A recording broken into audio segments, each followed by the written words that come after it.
Did you know that 80% of people live paycheck to paycheck? Think about that for a second. That number is absolutely mind-blowing, and in today's video, I'm going to help you change that, help you get rid of your money stress with 5 savvy financial moves that you can make today that is going to completely change and impact your entire financial future. Now, why should you be listening to some random guy on YouTube? Because I was in the same position that you were just a few years ago. My wife and I graduated from college. We had over $40,000 worth of student loan debt that we were drowning in. We were living paycheck to paycheck, trying to find jobs to help pay the bills and help minimize our debt. And we are struggling. These financial moves were the same moves we made to stop living paycheck to paycheck, to pay off our student loan debt as quickly as possible. We ended up paying over $25,000 in less than 5 months. Nice. We created enough stream of income to enable us to not only quit my job, but also have my wife quit her job as well. So now we both work full-time from home on our business, and I'm going to share these right now. So if you're ready to get money savvy, smash the like button and let's get into this first one. All right, number one is you have to organize your finances. You can't just go throughout life not understanding your finances, not really having a plan for your money. You just kind of get your paycheck and then spend it however you want. You really need to take a second, sit down with your spouse if you're married, and look at your overall picture of your finances. Go through your debt, go through how much your take-home income is, where you think your expenses are going, and help prioritize where you want your money to be going with your spouse. This is going to be very enlightening. It's going to open up a lot of conversations. Some of these conversations might be difficult to have. If you guys have not talked about finances before, we have an entire marriage money bootcamp in our shop that you're more than welcome to check out. That's going to help you really have those hard conversations with your spouse, get on the same page with your finances, and help you prioritize and get on the same team. Marriage is all about teamwork. Teamwork makes the dream work. That's something that I preach all the time. Brittany preaches it all the time. When you work together and you have a similar goal, the options are endless, and you guys are so much more powerful than playing tug of war against each other with your finances. You really want to be on the same side of the tug of war, to be pulling and going in the same direction so that you can really achieve what you want to achieve. So the action step to take today is sit down with your spouse and just talk about your future. Talk about what you prioritize in life, what you want it to look like, the house you want to live in, the vacations you want to go on. Be realistic, obviously, but it's important to both of you share what your dream life looks like, what your ideal life looks like, and that way you can combine them, make the best out of both worlds, and really start to push towards that in your future. And by doing that, you're going to align your goals, and when you can align your goals, you're going to be much more powerful going towards them. You're both going to stay motivated, and you're both going to be on the same team. Like I said, teamwork makes the dream work. Number two is you need to make a plan for your money. You need to budget your money. You can't go through life not having a plan for your money, not giving your money a direction on where to go. You either control your money or it controls you. So I always want to make sure our money is getting put to work on the things that we prioritize in life, the thing that gives us the most happiness and joy, not the things that we're kind of just impulse spending that gives us a little bit of happiness for a short amount of time and then disappears. So making sure that we're being proactive and making a plan for our money. So whether you like it or not, a budget is a must. There's a lot of different terms and feelings that you get when you start to hear the word budget. I'd love to hear actually below. Comment below when you hear the word budget, how does that make you feel? I'd love to hear from you. Leave a quick comment below and I will respond to all of them. So a budget gives you permission to spend more money in the areas that you want. I have an entire video. I will link it up below. I will link it above in the cards and below in the comments. On how to set up a quick budget, under 5 minutes. I knew exactly what to do, but in a much more real sense, I had no idea what to do.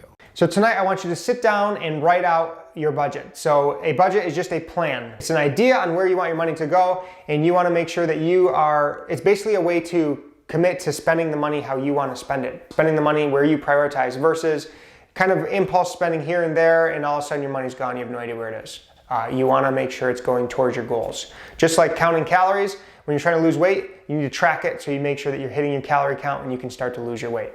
So before I move on to the next one, give yourself a lot of grace with budgeting. It's a new habit. It's something that you're probably not used to, and it's going to take time to develop and get better at.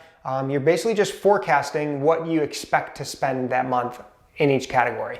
It can be very simple. You can write down travel, housing, food, and then write down expected what you're going to spend, and then at the end of the month go back through and calculate exactly how much you spent, and then you can use those numbers for the next month and you can kind of optimize it however you want to be spending. So go ahead and do that now. Make sure you grab our budget template below, and we will move on to number 3. Number 3 is making sure you save an emergency fund and start to pay off your debt. Now, why do you need an emergency fund? It's so important to have a buffer in your life financially so that when things come up like car repairs, medical expenses, vet bills, things that are unexpected that absolutely suck when they happen. I remember being in college when I had a car repair that cost over $600 and I was completely lost. I had no money, I didn't know what to do. I declare bankruptcy!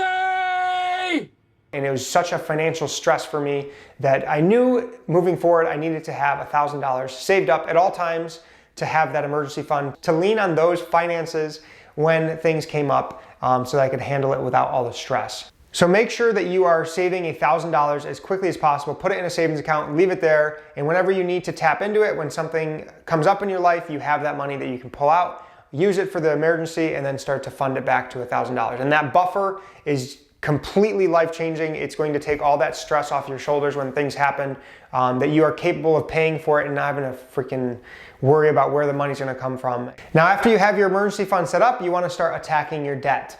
We like the snowball method, the one that Dave Ramsey preaches.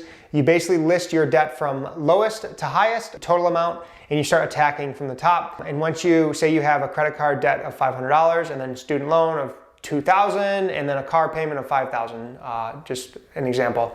You would pay off the one that has the least amount, and then once that's paid off, you put that money that you're no longer having to pay towards that debt into the next one. And it snowballs downwards and you start to pay off your debt much faster than you think you are capable of, and there's a lot of motivating factors within that because you're starting to see progress quickly and starting to things really snowball and move in the right direction.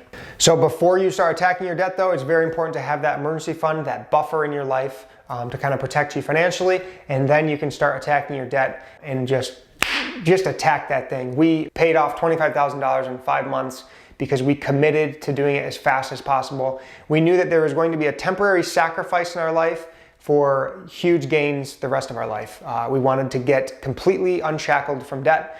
So the only debt we have now is our mortgage, just making sure that we have no consumer debt, no student loans, and it gave us so much freedom, which really allowed us to have the freedom to quit our jobs and not have to pay down debt and give us the freedom to do so.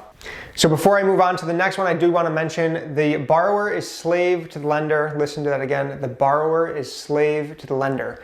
When you owe other people money, when you owe banks money, when you owe with your student loans and your credit card companies, you are literally going to work to earn money just to pay these people off. You have no control over your money. It's not staying with you. You're earning your paycheck and it's going out to other people. That's no way to live. That is super stressful.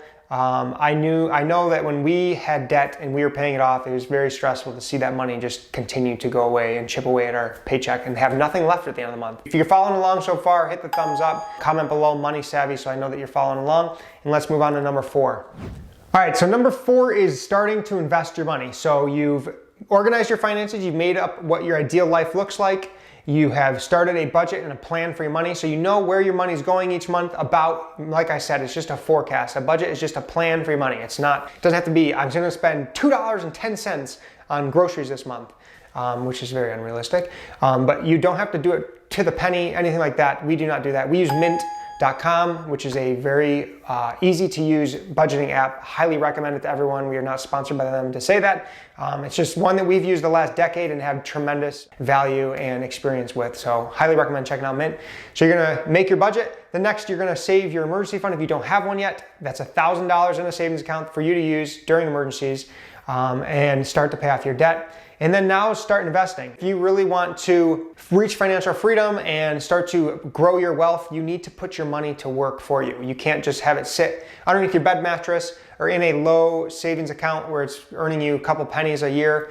So start investing and saving about 10 to 15% of your money at least once you have your debt paid off and your emergency fund all set up. This is money that's going to be like an army for you. You're going to put it back to work so that you can earn interest back. That's when you become the lender and not the borrower. Once you can switch that role, once you have enough money to start investing and start giving your money to other people and putting it to work for you, that's when you can start to really grow wealth. If you are always trading your time for money, you're always going to work to earn a paycheck, you're always driving for Instacart to earn, your commissions, you're never going to really be able to build wealth. You need to earn passive income. You need to earn money while you sleep. And the way to do that is to start investing your money. Investing videos all over our channel. I will make sure I link to them somewhere. And just keep it super simple. Using a Robinhood and investing in individual stocks, it's not really investing, you're playing gambling pretty much. And if you're just getting started, that's definitely not the way you want to start investing. What you want to do is open up an account with Vanguard or Fidelity and start a broad market, low cost index fund.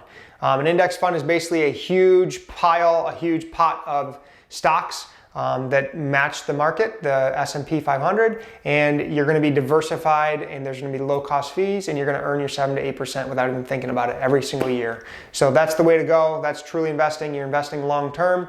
You're investing 10, 20, 30 years from now, and making sure your money is working and getting that compound interest for you so you can reach that financial freedom and build your wealth.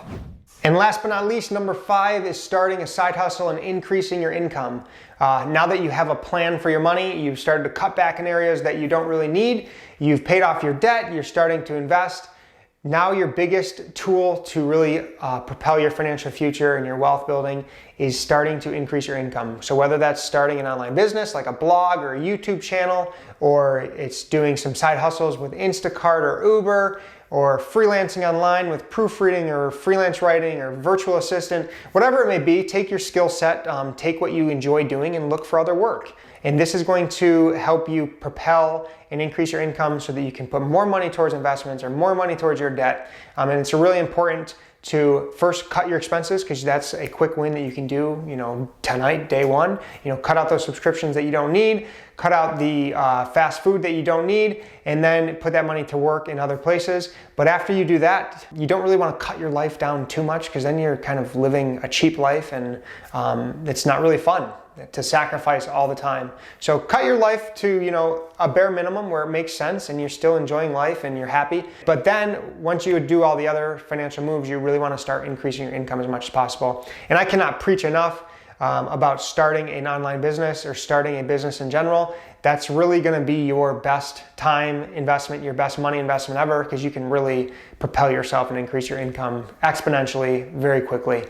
We went from making $0 with our blog, and now just last year we made over $250,000 with our blog.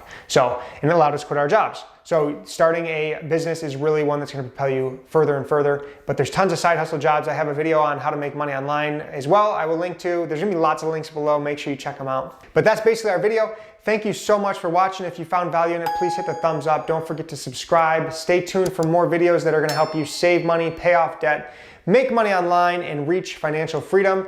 Until next time, stay savvy, stay sexy, and we'll see you later.